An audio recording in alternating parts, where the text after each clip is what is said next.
மகாலய அமாவாசை 2025 தர்ப்பணம் படையல் இடுவதற்கான நல்ல நேரமும் வழிபாட்டு முறைகளும். மகாலய அமாவாசை என்பது புரட்டாசி மாதத்தில் வரக்கூடிய அமாவாசை ஆகும். மகாலய அமாவாசை அன்று செய்யக்கூடிய முன்னோர் வழிபாடு நம்முடைய பாவங்களை போக்கி நமக்கு நன்மைகளை தருவது மட்டுமின்றி யமலோகத்தில் துன்பப்படும் நம்முடைய முன்னோர்களின் பாவங்களையும் போக்கி அவர்களுக்கு நற்கதியை வழங்கி பித்ருலோகத்தில் சுகமாக வாழக்கூடிய வாய்ப்பை தரக்கூடியதாகும்.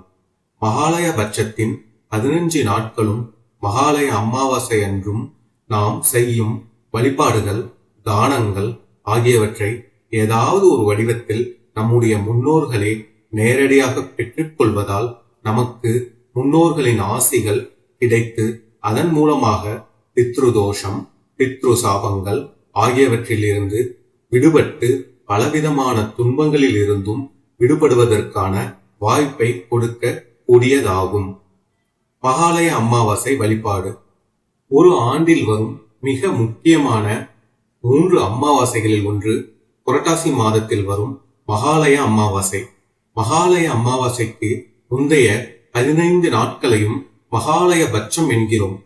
பித்ருலோகத்தில் உள்ள நம்முடைய முன்னோர்கள் பூமிக்கும் வந்து நம்முடன் தங்கி இருந்து நாம் செய்யும் வழிபாடுகள் தர்ப்பணம் போன்றவற்றை ஏற்றுக்கொண்டு நமக்கு ஆசி வழங்குவதற்கான காலமாக கருதப்படுகிறது. மகாலய பட்சத்தின் 15 நாட்களும் முன்னோர்களுக்கு தர்ப்பணம் செய்வது சிறப்பு. அப்படி செய்ய முடியாதவர்கள் மகாலய அமாவாசை அன்று மட்டுமாவது கண்டிப்பாக தர்ப்பணம் செய்து முன்னோர் வழிபாட்டினை முறையாக மேற்கொள்ள வேண்டும். மகாலய அமாவாசை 2025 சிறப்புகள்.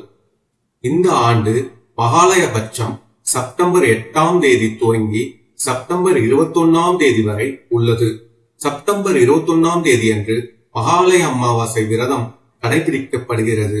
செப்டம்பர் 21ஆம் தேதி அன்று அதிகாலை 1:03 மணிக்கு துவங்கி செப்டம்பர் 22ஆம் தேதி அதிகாலை 1:42 வரை அமாவாசை திதி உள்ளது. பித்ருகளுக்கு கிரகமான சூரிய பகவானுக்கு உரிய ஞாயிற்றுக்கிழமையில் மகாலய அமாவாசை வருவது இன்னும் விசேஷமானதாகும். அன்றைய தினம் காலை 10:55 மணிக்கு துவங்கி சூரிய பகவானுக்குரிய உத்திரம் நட்சத்திரம் இருப்பதும் இன்னும் கூடுதல் சிறப்புடையதாகும்.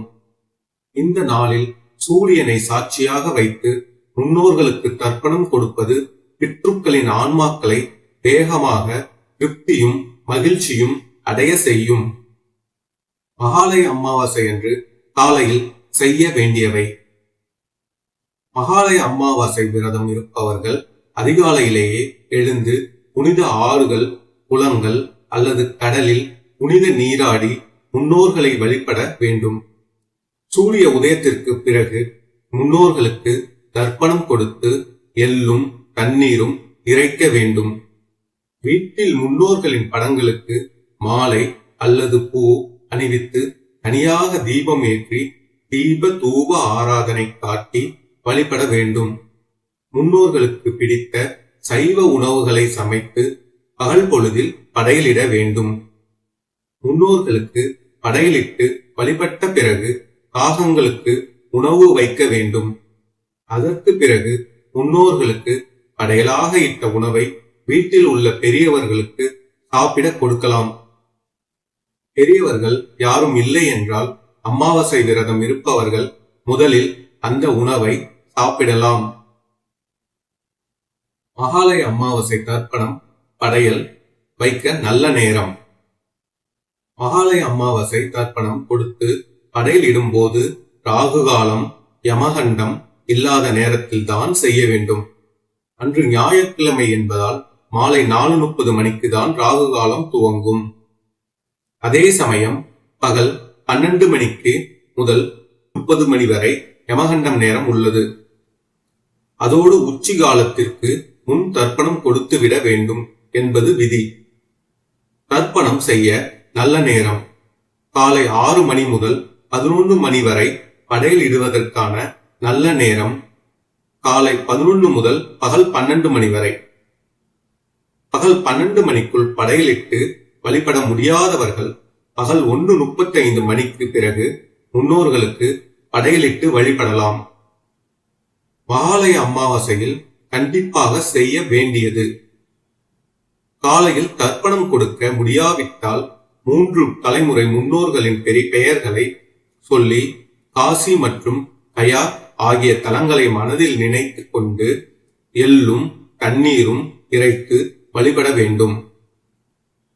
மகாலய அமாவாசை அன்று அந்தணர்கள், ஏழைகள் என யாருக்காவது தானம் அளிக்க வேண்டும். குறைந்தபட்சம் 2 பேருக்காவது அன்னதானம் வழங்க வேண்டும். மாடுகளுக்கு அகத்திக்கீரை சாப்பிட கொடுப்பது நல்லது.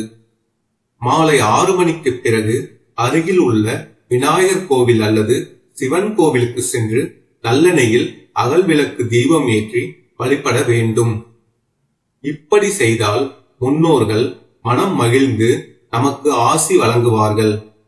இதனால் நம்முடைய குடும்பத்தில் எப்போதும் மகிழ்ச்சியும் நன்மைகளும் நிம்மதியும் வளர்ச்சியும் நிறைந்திருக்கும் என்பது நம்பிக்கை.